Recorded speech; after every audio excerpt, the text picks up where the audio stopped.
आपको दे देंगे, सब दे देंगे। चुनावी मूड में आने के बाद पहली बार जरमुंडी की विधानसभा बाबा नगरी के इस किनारे आए हैं और जब आ रहे थे तो असमंजस में थे आपको दे देंगे कि उत्तरी छोटानागपुर में जो प्यार और स्नेह मिलता है, उत्तरी छोटानागपुर के लोग मुझे देखने के लिए, मुझे सुनने के लिए जिस प्रकार से लालायित होते हैं, क्या वो संथाल परगना की धरती में लालायित होंगे? ये संशय और ये सवाल मन में था।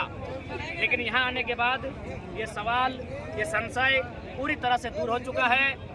उत्तरी छोटानागपुर में, कोल्हान में और अन्य प्रमंडल में जो प्रेम मिलता आया है, आज वही प्रेम संथाल परगना की बाबा नगरी की इस पावन धरती में हमें प्राप्त हुआ है। इसके लिए यहाँ के तमाम जनता जनार्दन का तहे दिल से कोटि कोटि आभार, अभिनंदन करते हैं। दादा सुन रहे हैं कि सांसद अपनी पत्नी को यहाँ से प्रत्याशी बनाने के चक्कर में, क्या कहें? जी, संभव है, क्योंकि झारखंड की पॉलिटिक्स में अब शिक्षा मुद्दा नहीं रहा, झारखंड की पॉलिटिक्स में रोजगार, स्वास्थ्य, विस्थापन, पलायन मुद्दा नहीं रहा, पेपर लीक, गड़बड़ी, बढ़िया परीक्षा ये मुद्दा नहीं रहा। अब झारखंड के नेताओं के लिए बस यही है कि हम सांसद, मेरी बीबी विधायक कैसे बने, हम सांसद, मेरा भाई विधायक कैसे बने, हम विधायक, मेरा भाई विधायक कैसे बने। यही झारखंड के राजनेताओं का चरित्र है और इस चरित्र से झारखंड की जनता जब तक बचेगी नहीं, झारखंड बचेगा नहीं। अगर आप चुन कर आते तो सबसे पहला कार्य क्या करेंगे आप?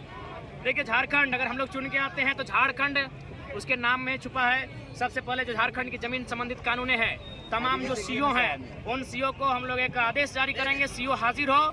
और अगर कोई सीओ एक अंचल में अगर 365 दिन काम करता है तो 120 दिन उसे गांव में जाना होगा और गांव में जो सबसे बड़ी समस्या है जमीन को लेकर, उस समस्या का निदान करना होगा। संथाल के कितने सीटों पर चुनाव लड़ेंगे? देखिए, संथाल की लगभग हमें लगता है 18 में से 12 से प्लस सीटों पे आवेदन मिला है। उन सीटों पे तो चुनाव लड़ना ही लड़ना है। उसके अलावा बाकी सीटों पे अगर कोई प्रत्याशी दिखेंगे तो हम लोग चुनाव लड़ेंगे। मैया योजना के साथ गोगो योजना आ गया, इसको कैसे निपटेंगे? केवल ये चुनावी एजेंडा है। अब हमारी माएँ, हमारी गोगो अब इतनी बेवकूफ नहीं रही कि चुनाव के समय इन झांसों में आएगी। उन्हें मालूम है 5 साल ये केवल ठगने का काम करते हैं, 5 साल बेरोजगारी चरम पे होती है, 5 साल पलायन की मात्रा बढ़ती है, विस्थापन का दंश झेलते हैं और बस चुनाव से ठीक पहले गोगो योजना, मैया सम्मान योजना, ये केवल और केवल एक चुनावी स्टंट है, एक चुनावी ढकोसला है। इससे झारखंड की मैया अब कहीं न कहीं नहीं फंसेगी। कई राजनीतिक विश्लेषक कह रहे हैं कि किंग मेकर आप हो सकते हैं, अगर होंगे तो क्या किसके समर्थन में रहेंगे अगर ऐसा होता है? देखिए, सबसे पहले तमाम विश्लेषकों का धन्यवाद कि 29 वर्ष की आयु के युवा को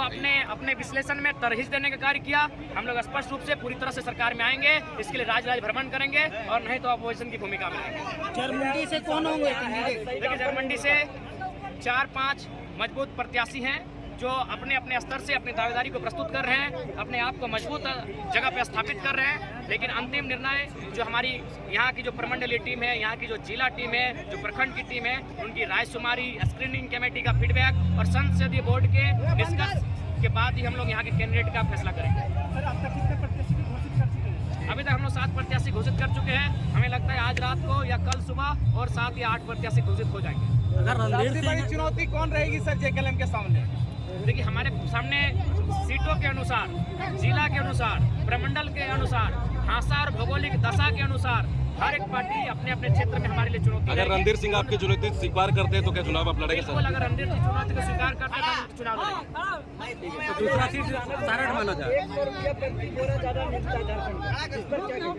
देखिए, निश्चय ही हम लोग वही निर्णय लेंगे जो जनता के लिए बेहतर हो।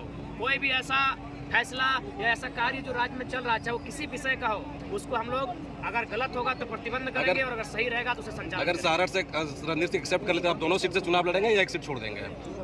देखिए, हमें लगता है कि 2 सीट पे हम लड़ने की घोषणा कर चुके हैं, तो हम उत्तरी छोटानागपुर को छोड़कर संथाल परगना कुछ करेंगे। सर, आप अपने खास अंदाज के लिए जाने जाते हैं, क्या अगर चुनाव में सरकार में आते तो आपके अंदाज में परिवर्तन होगा या फिर यही अंदाज रहेगा? देखिए, हमें लगता है कि जोरदार परिवर्तन होगा, क्योंकि यहाँ सबसे बड़ी चीज़ है कि लूटने की मंशा।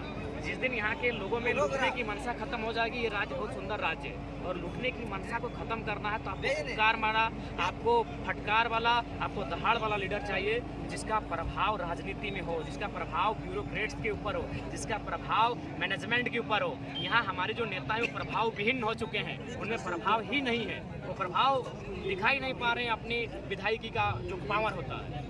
जेएसएससी सीजीएल को लेकर क्या बोलेंगे, क्या लगता है गड़बड़ी हुई है कि नहीं? गड़बड़ी हुई है और मैं इस बार स्पष्ट कहना चाहूँगा, केवल स्टूडेंट से और केवल राजनीतिक दलों के आने से ये माहौल नहीं बदलेगा। इस बार अगर माहौल को बदलना है अगर स्टूडेंट को न्याय मिलना है तो अभी अभिभावकों को सड़क पे आना होगा।